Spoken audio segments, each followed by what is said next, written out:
wanted to share a short and sweet Dvar Torah on this week's Parsha, which is a double Parsha, Tazria, Metzora. We know that the conclusion of last week's Parasha, Parashat Shemini, was talking about the laws of Kosher. And then the Torah goes to talk about the leprosy.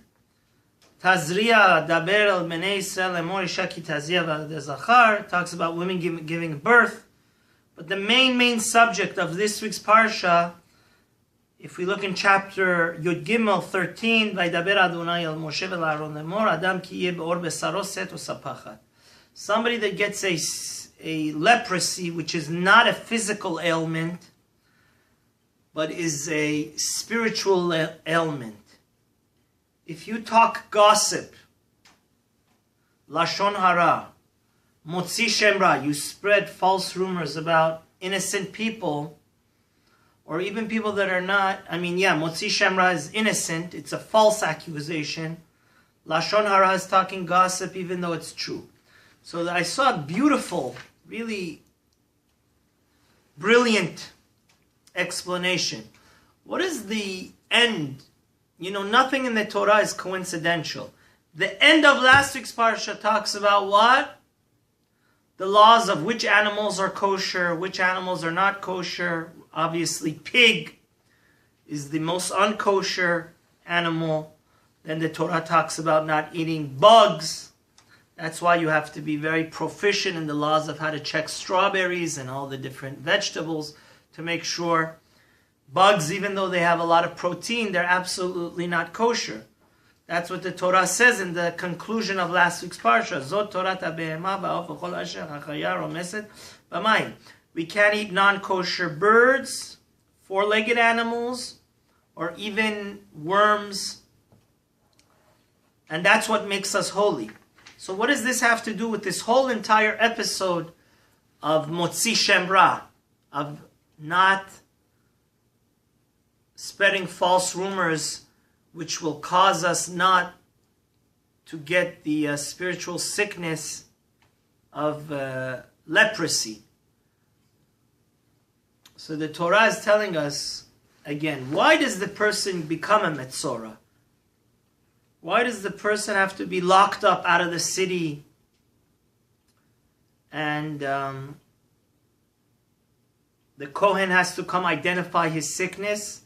Because he's talking inappropriate gossip. He's slandering people's prestige, honor, reputation with his sharp tongue, which is more, he's doing character assassination. So the Torah is saying, it's all the same idea. The connection is this, ladies and gentlemen.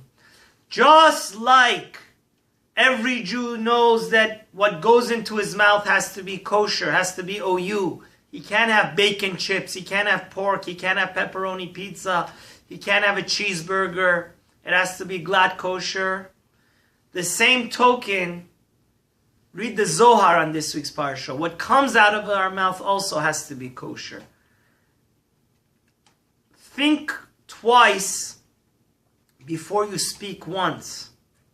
Because so many different marriages haven't come to fruition, so many jobs and potential, and so much harm has been done because people are careless on what comes out of their mouth. So Baruch Hashem, from a very young age, like even my son that's 2 years old, if he goes to the supermarket, he wants a certain candy, he wants a certain treat, we tell him it's not kosher. He has that elementary understanding to know that it's unacceptable. So therefore, it's the same mouth. Let's realize the same thing, that everything that goes into our mouth, we have to be very deliberate and careful that to make sure that it's kosher. Whatever comes out of our mouth shouldn't have any, God forbid, gossip, character assassination, negativity, to ruin people's reputation, to ruin people's business. And this is the whole reason Mashiach hasn't come. So kosher works both ways. Not only what goes in your mouth should be kosher and acceptable, what comes out of our mouths shouldn't be kosher and acceptable either. And this leads us to Pirkei Avot. every week we have to study the ethics of our fathers. So let's say you have a doubt. Oh, let me say a story about this idea. Once there was a very great rabbi in Europe that was constantly very busy, very influential rabbi.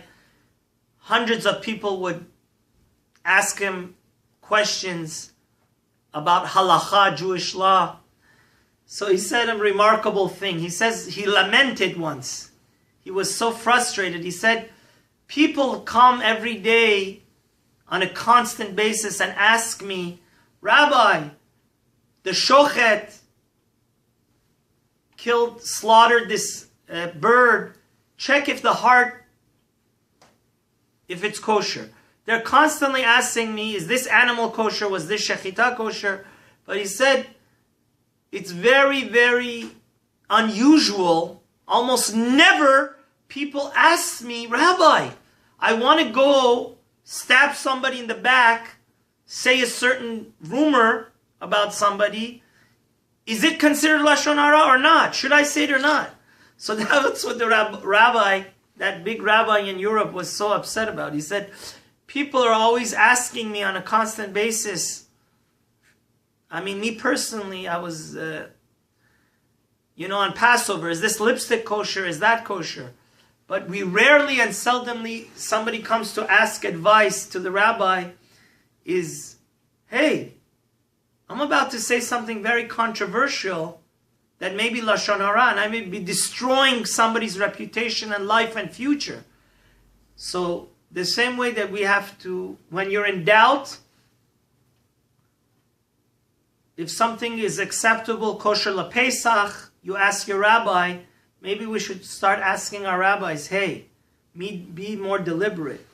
And ask guidance if something is kosher, what comes out of our mouth. Because not what only goes in our mouth should be kosher, what comes out should also be kosher. But when in doubt, let's say there's no rabbi around, you should be quiet. Because look what Rabban Gamliel says. He says in this week's Pirkei Avot, he says, my father was a great rabbi.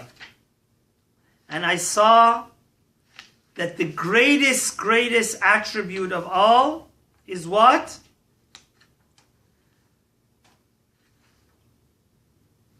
Shimon beno omer, kol yamai gadalti. This is Pirkei Avot, chapter 1, Mishnah 17.